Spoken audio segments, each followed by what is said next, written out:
Now it's time to check what is going to happen whenever we're going to select element in this dropdown. So this dropdown is supposed to update one of the fields of the activity object that we are passing into activity item component as a prop. Right here we have a listener of this select event, which is called update activity. Let's take a look how this listener is implemented. It is declared inside activities.ts module. As we can see in here, it receives an activity that it needs to update, as well as overrides for this activity, and then by calling method assign. We're basically assigning properties from the field's objects to activity properties. And once again, the activity object is passed into activity item component as a prop, and then we're passing it further into update activity function to update it. Now let's get back to the test and duplicate one of the existing testing scenarios. Here I'm gonna describe it as it updates seconds to complete field of an activity object.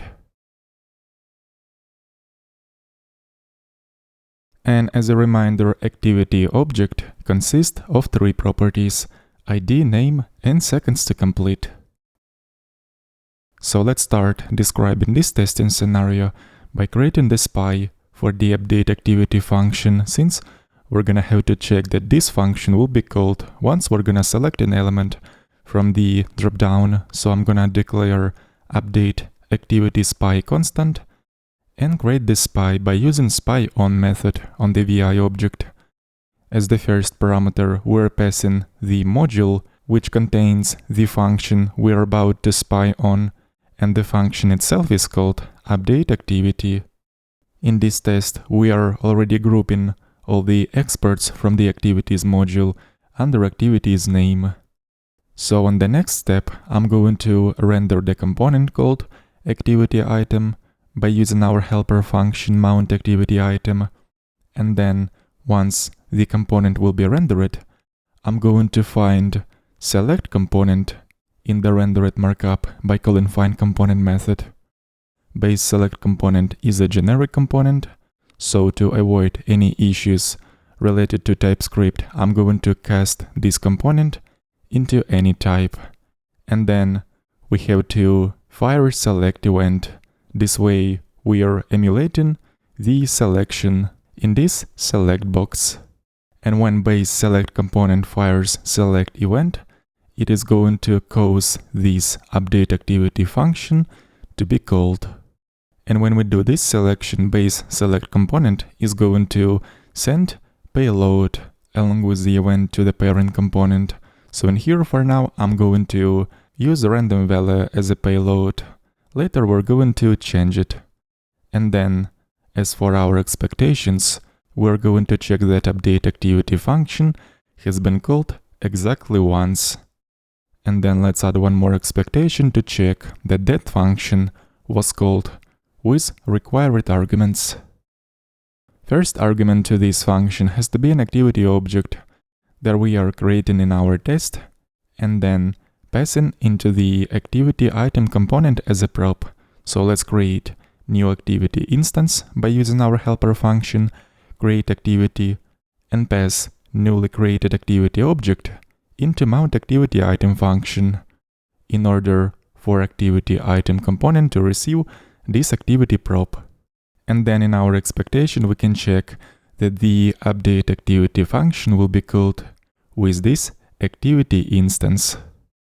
Next, we are expecting the activity to be updated once we're gonna select an element from the select box. Initially, I'm going to create an activity with predefined value 40 seconds to complete property. Here I'm just passing an object with overrides.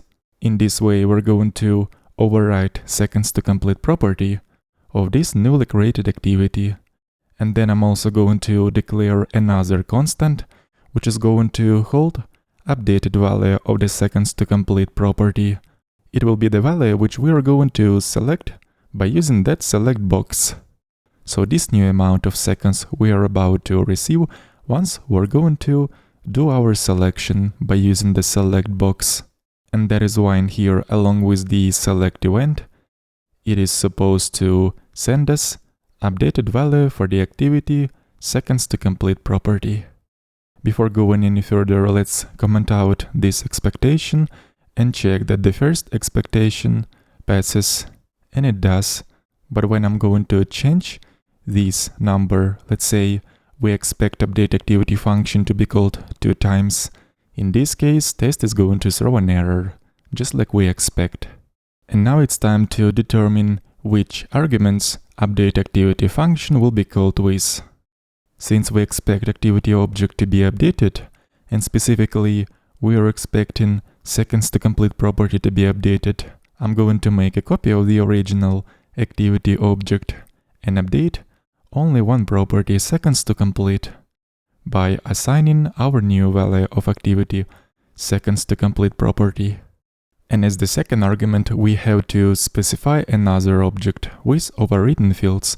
As we can see, this object is supposed to contain only one property, seconds to complete, with the new updated amount of seconds to complete.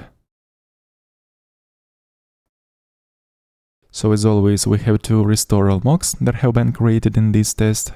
As usual, I'm going to call restore all mocks method for this. And the test is passing. Let's also make sure that the test is going to fail if we're gonna pass unexpected amount of arguments into update activity function. And the test is failing in this case.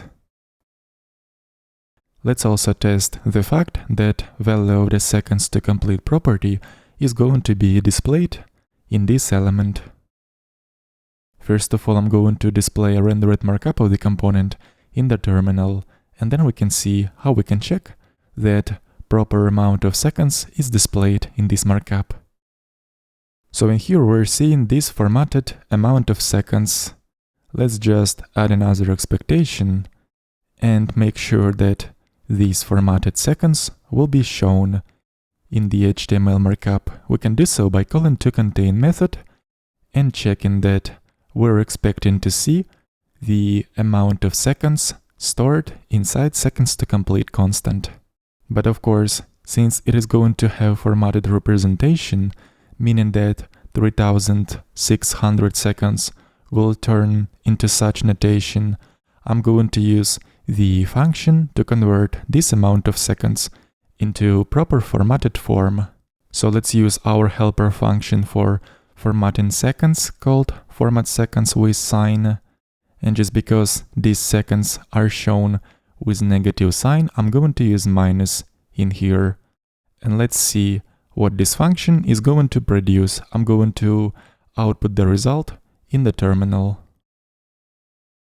So as you can see, this is a formatted amount of seconds stored under seconds to complete property of an activity. And now after we're going to select new amount of seconds by using the select box, this number will be different.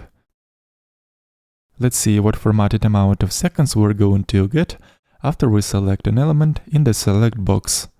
Before writing an expectation, let's also make updated seconds to complete constant be dependent on the seconds to complete constant, like so.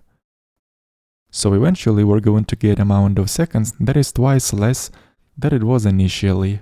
But for some reason, after selecting new amount of seconds, we're still getting previous amount of formatted seconds. And that is because the fact Vue updates DOM asynchronously. So we have to wait until Vue will get a chance to update the DOM and continue doing our expectations. Otherwise, Vitest finishes test execution much faster than Vue gets a chance to update the DOM. And to achieve it, all we have to do is to use a wait keyword in front of this instruction. So we're going to wait until Vue updates the DOM after we select an element. And then let's also make this whole testing function synchronous by using a sync keyword in front of it. And only now we're getting updated proper amount of formatted seconds. As we expect, this amount is twice less than it was initially. So let's use an expectation to assert this fact. This time we're checking that the rendered component markup is going to contain formatted seconds that correspond to updated value of seconds stored inside updated seconds to complete constant. We don't even have to check the whole HTML markup of this component. Colon method text and a certain against rendered text content of the component will be enough as well. So I'm going to use method text instead. At the end, let's just group all these lines to clearly separate 3 stages of a test. Remove that modifier only. And run all tests in a project. Let's see if they're all passing. We can continue in the next lesson.